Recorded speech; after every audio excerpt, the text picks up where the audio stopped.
currently living in hotels. I can't seem to find an apartment. What should I do? I'm a mom of three staying in a hotel, and it's not fun, it's not glamorous, it's not ideal. Trust me, I wish I was lying to you guys, but I'm not. Hot water, free Wi-Fi, free cable, free cleaning services, free toiletries and personal care, free breakfast, free. Rent is so expensive this year, people are moving into hotels. And I'm not talking about vacations, I mean full-time living. Today, I'm breaking down why rent has gotten absolutely out of control, how hotels are somehow cheaper than apartments, and what this says about our housing market right now. As always, I'll be reading some of your comments in today's episode, so if you want to get featured in the next one, definitely make sure to drop your thoughts down below. Living in a hotel as a mom of three, making it work. Interesting. I'm a mom of three staying in a hotel, and from the looks of it, you guys really liked my cooking videos in the hotel. I received a lot of comments saying that I was only recording for clout, that I'm not really in a hotel because my stove was too big,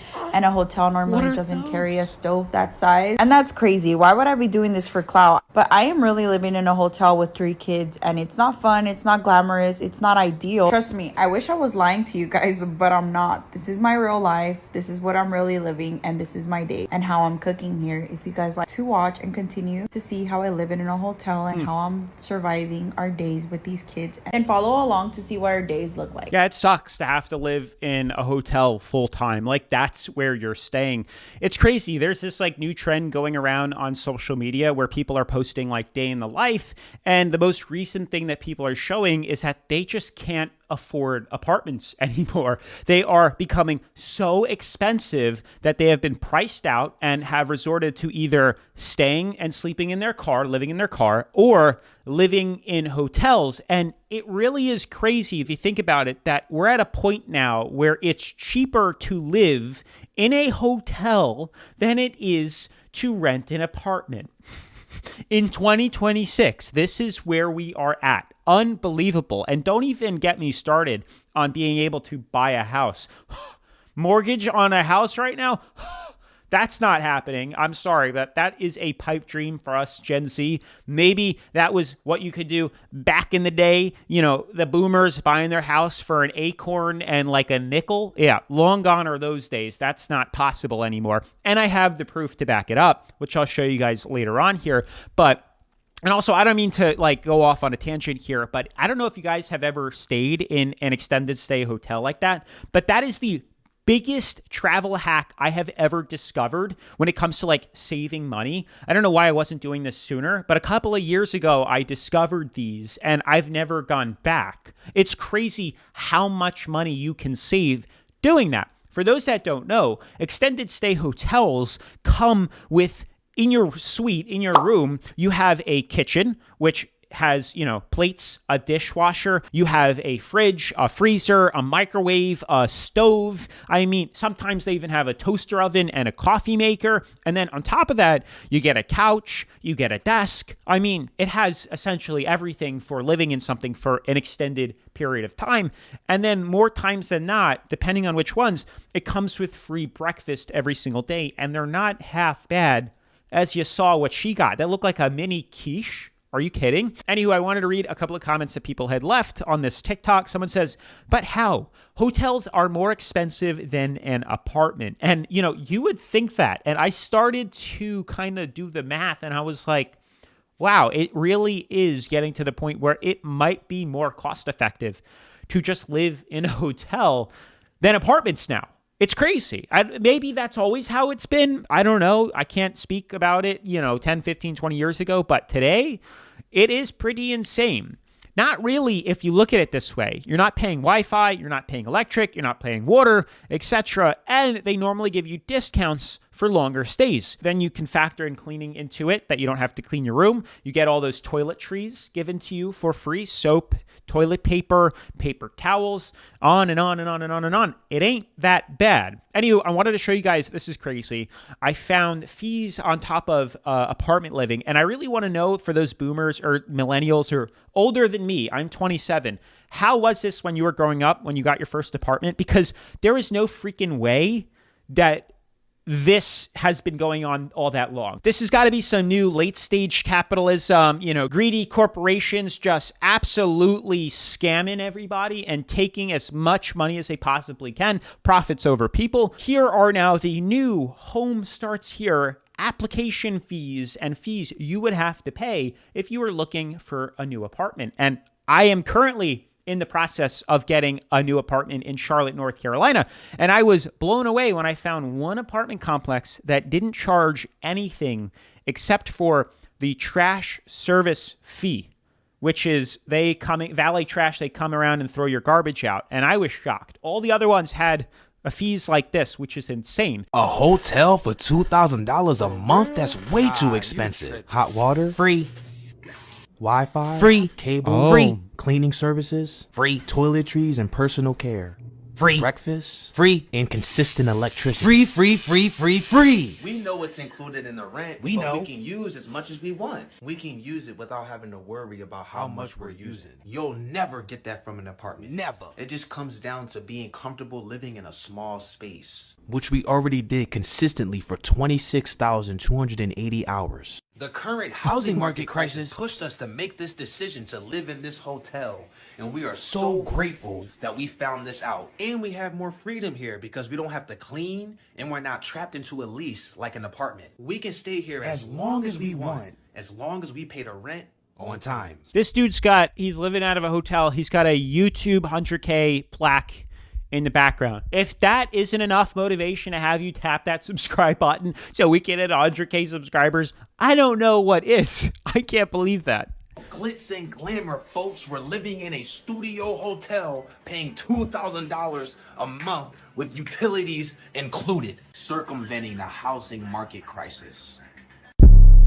Crazy. Or live in the hood. The funny thing too is he's had a studio. I've stayed in some extended stay hotels that had separate bedrooms, that had a separated bedroom and a separated kitchen with the living room. So it's crazy what you can get when it comes to extended stay hotels.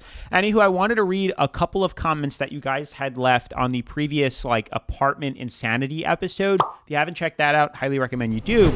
And if you want to get featured in the next episode, definitely make sure to drop a comment down below.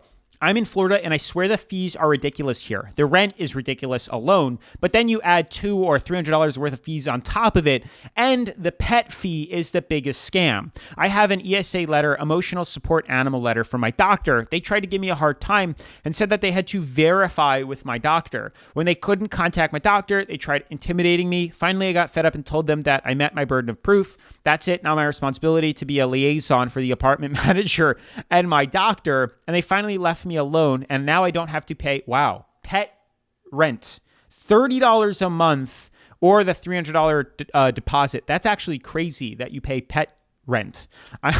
I'm fixing to sign a new 15-month lease, so we'll see what happens. They are not very smart people who work here, so I don't know, maybe they won't give me a hard time. It's not like I've gotten rid of my dog. The fees are ridiculous. Yeah, it really is. The crazy part that I've noticed is apartment complexes, the people that work in the leasing office and stuff like that, it's like a revolving door. More than likely, by the time you're up for release, the people that are working there that originally signed it for you, they're going to be long gone, and you're going to have a whole new set of different people that you have to start a relationship with. It really is crazy. If you're trying to get your money under control, the hardest part is usually just seeing everything in one place. That's why today's video is sponsored by Monarch. Monarch is a personal finance platform we've worked with before that's built around clarity, not pressure. Monarch is completely private and ad-free, and it brings all your accounts into one clean dashboard so you can actually see your full financial picture in one spot. Instead of jumping between banking apps and credit cards and even spreadsheets, Monarch shows your spending, net worth, debt progress, and recurring bills all together. And because it uses bank-level encryption with read-only access, your data stays secure. You're the customer, not the product, so there's no ads and especially no data selling. What I like most is how it helps you stay aware without micromanaging. You can finally separate fixed and flexible spending, your luxuries and your necessities, use customizable categories, and see clear progress without constant alerts or stress. And get this, they have super cool AI-powered insights which explain spending changes changes in plain English. This makes it way easier to understand what's actually happening with your money. Seeing things like net worth trends and goal timelines makes progress feel real, whether you're saving or paying down your debt, or just trying to stay consistent. And if you manage money with a partner, like I do with my fiance, Monarch's shared view helps keep everyone aligned with fewer surprises. Monarch syncs with over 13,000 institutions, works beautifully on web and mobile, and is designed to make money feel calmer and more manageable. So again, huge thanks to Monarch for partnering with me. You can start your free trial and get 50% off your first year by scanning the QR code you see somewhere on the screen, or by using my link in the description of today's video. In case you missed it, we live in a hotel full time and we just experienced something we've never experienced before. I don't know if this is a Tennessee thing or if it happens everywhere, but they wouldn't allow us to stay more than 28 days in the same room. Apparently over 28 days you can claim residency, and we've definitely stayed in a couple of hotels for more than 28 days. So does that make us a Tennessee resident? If so, we're keeping our state income tax this year. Adam has had a hotel room in his name in Georgia since October of last year, so I'm not sure. Maybe we're a resident of Georgia, Tennessee, Mississippi. I'm not really sure at this point. But since he moved all of our stuff while we were in Mississippi last week, we had a lot of shopping to get done today. We ended up throwing away almost all of our groceries, so we had no food when we woke up this morning. We're starting with a clean slate, but I do have a full kitchen still, so that means I've got to restock on all of the essentials. But y'all already know if I go into Target, I have to do a little browsing, and they have Circle Week this week, and there were some really good deals that I just could not pass up. Aldi's was pretty busy today, so I quickly tried to grab everything that we needed and made our way to the super long checkout line. And the sweetest people were in line and let us cut because they felt so sorry for our chaos. And I'm telling you, I just can't make this stuff up. As soon as we were loading the groceries onto the conveyor belt, Riley threw a jar of pickles and it shattered everywhere. So we held all of them up, waiting for it to be clean. I know they regretted being nice to me. And if you've made it this far in the video, leave me a pink heart in the I wonder how that works and like why they refuse to let you stay there for more than 28 days. And I understand it's because then you get residency, but I wonder what problems that causes the hotel. Like, can they not kick you out? Can they not evict you? Like if you stop paying, like I wonder what the rules are. If you stop paying one day before 28 days, I'm sure they could call the police and get you booted. But if you've been living there for over a month, maybe they can't do that. And now they have to go through the court system to evict you. And I'm sure other things. And that brings up the question, how does mail work? Would you get your mail delivered to the hotel? Are you allowed to do that? Are they going to charge you? Or do you just get a P.O. box? Very interesting. So I wanted to include her comments in here because I was a little confused as to why she was even living out of a hotel in 2025, 2026. And this is her answer. So wait, y'all are homeless? No, we have a home, but we travel with my husband for work. We turned our house into an Airbnb. This is really, really, really interesting. So essentially, her husband is probably blue collar or travels a lot for extended periods of time.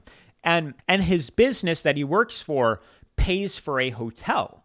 Now, she decided instead of being away from her husband, she would go live with him in that extended stay hotel. And the house that they currently have, they would just rent out on Airbnb or whatever. And that brings them in income on the side. It's a very interesting, but also really cool, innovative way of kind of keeping your family together and making money on the side. What do you guys think about that?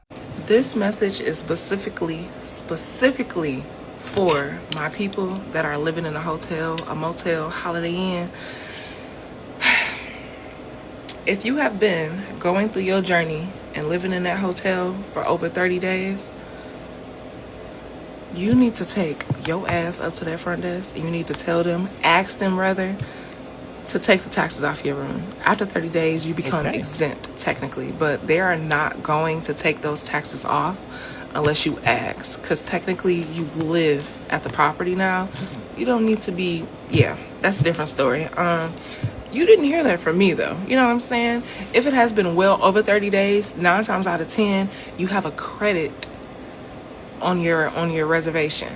But it's going to take somebody with common sense to sit down any day after the 30 days that they taking your taxes off, and the credit literally should pop up by itself. So you might got some free days, might be a threefold, might be a week, depending on how long you've been there. But I know I just helped somebody you up. I see she also works at a hotel. Hopefully she has her job after posting that. Boy, oh boy. But that is a really cool hack for those that maybe are in that situation. Very interesting that you become a resident after a month of living in that place. Very, very, very interesting. I would rather be houseless and live in my car as my home than pay $1,600 in rent. $1,600 times 12 is $19,200 for 5 years. That's $96,000. You could put that money into the stock market or a CD and earn interest every month. I'll be ending my apartment lease and live in my car for 5 years and pay full cash for a house that I will own outright without a mortgage. Working to make someone else rich is mind-boggling to me. I will make that sacrifice for myself to get rich. I mean, that's crazy. More power to you. I wonder, this person left this 2 days ago, this comment.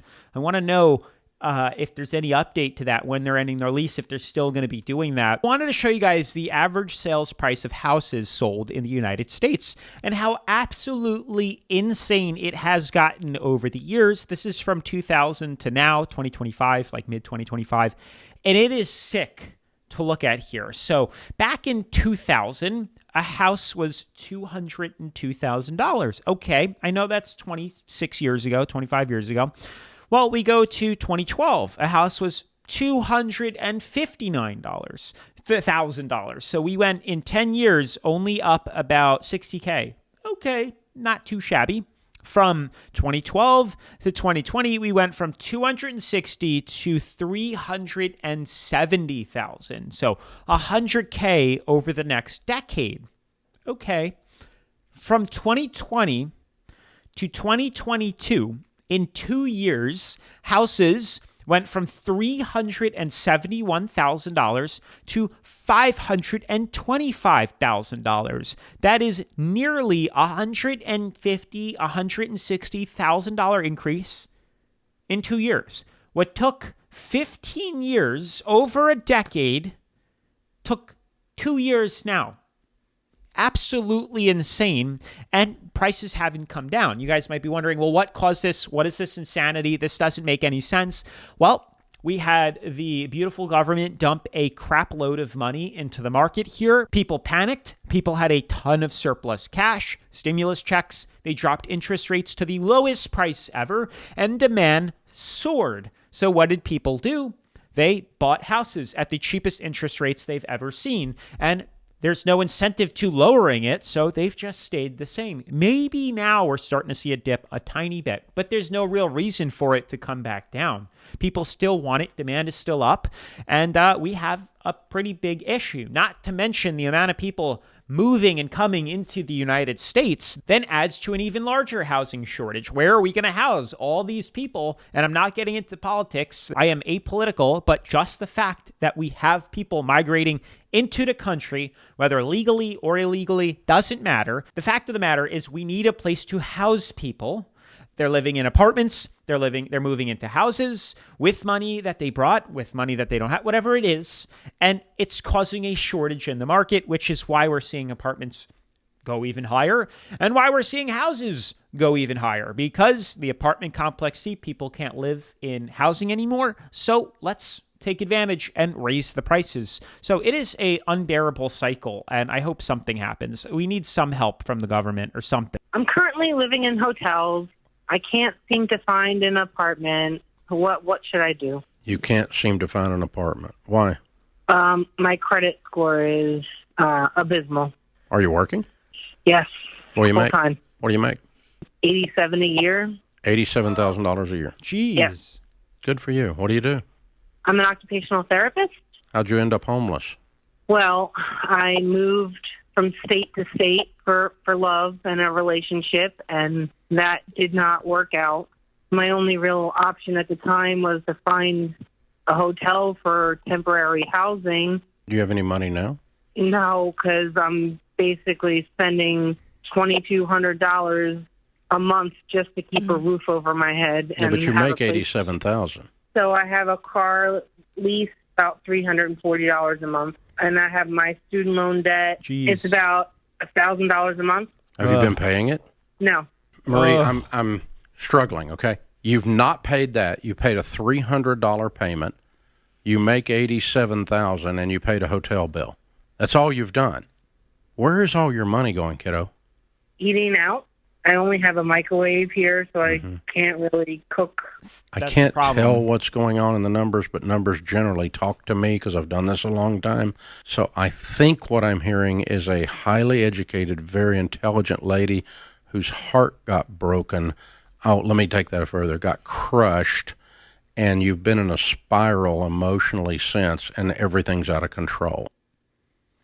Oh, I can hear the pain in her voice. I heard $87,000 and instantly knew it was an emotional problem here. Emotional spending is a real thing, and it is crazy. $87,000, and she doesn't have any money to her name because she's just spending it all like crazy. And you can see she has to stay in a hotel now because it's not that she maybe can't afford an apartment. It's because her credit is bad, so she has to stay in an apartment until something changes. One of the things that TikTok is exposing is how many people actually live in extended stay hotels and live in hotels in general. Because I've been covering different things about homelessness for years, and more on this app, you're seeing people who live in hotels full time. Like that's it. Like between people living in their cars, like RV van life was really touted on this app as like a viable solution for a lot of people, and then to see the people who tried that and showing how much it actually sucks for a lot of fucking people was important. But now I want to make a video on the RV van life to see people regretting their idea to move into their RVs. Very interesting. Now to see the people talking about how they live in extended stay hotels and they have no idea how they would get into apartments. That's another important conversation to have, because when you think of people that are homeless, if they didn't have if something happened with that extended stay hotel, they would literally be out on the street. And some hotels, because they're worried about people having residency and residency rights, they will make you get out at a certain point. Crazy. You've been living in a hotel. Let me go back. You've been living in a hotel for almost a year, and this is what your mornings look like.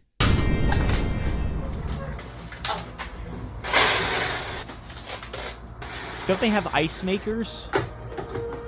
Maybe that is what that is. She's using the cups. All right, we're gonna go wash. Is that a hamster? She's got a hamster living with her in the extended stay hotel? Okay. I'm gonna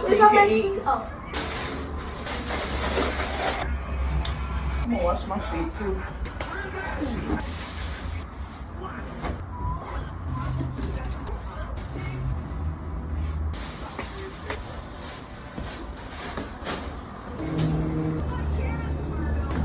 Look, I put this in here because they said that the flies. This might just be a hotel. This isn't even an extended stay.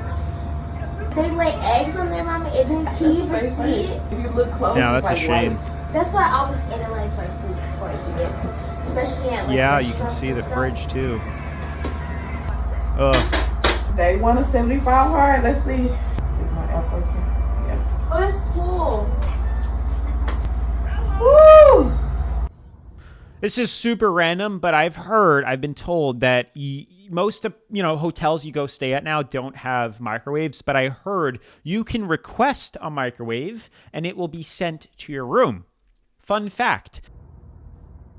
Low-key don't know what I'm doing today, but I'm off for 3 days and I need to clean out my car. Between you and me, it's kind of hot in here. It's 66 degrees outside, but I parked in the sun. I'm in Dallas right now. Getting a little toasty in here. But we are gonna organize because I'm supposed to get my passenger seat that I removed here to go back there. Let's go find some shade first, though. All right, I found a spot with some shade. Let's clean up.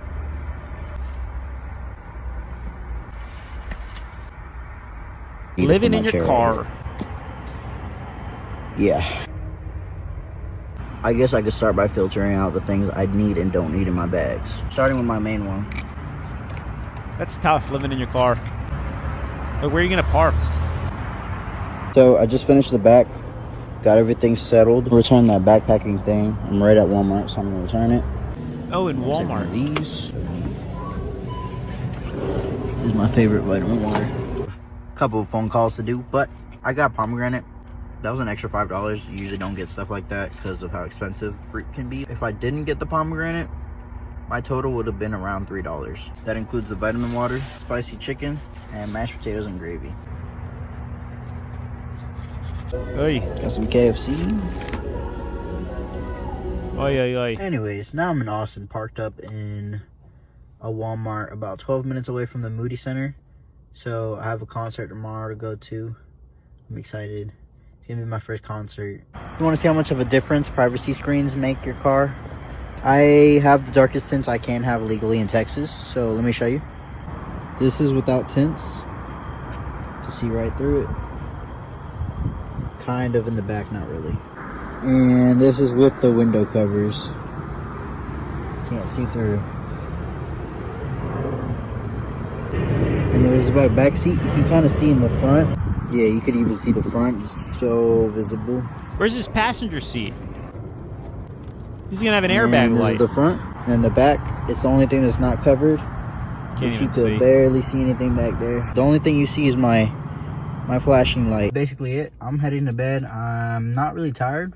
It's kind of hot, so I think I'm gonna bring my fan in here. Good night.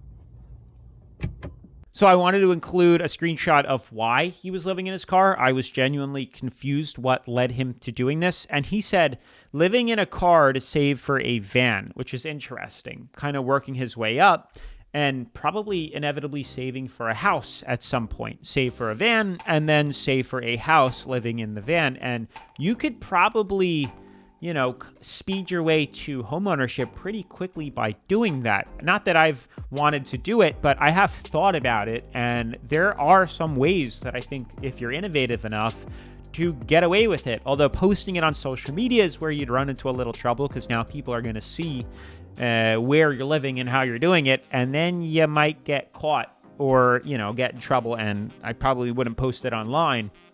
But I think, you know, it is an option. It's sad. If any of you guys have lived in your car, let me know why and what your goals are. And if you are in an apartment now or a house, so on and so forth. But let me know your stories down in the comment section below. Yeah, 2026 is getting bad, guys, when it comes to rent, when it comes to the housing market. I hope something changes. We're starting to see housing come down a little bit here, at least in Florida. And that's because everybody's leaving. But for the overall majority of the market, $1,800 gets you a 2-bed, $1,500, $1,600 gets you a 1-bed. It's getting expensive.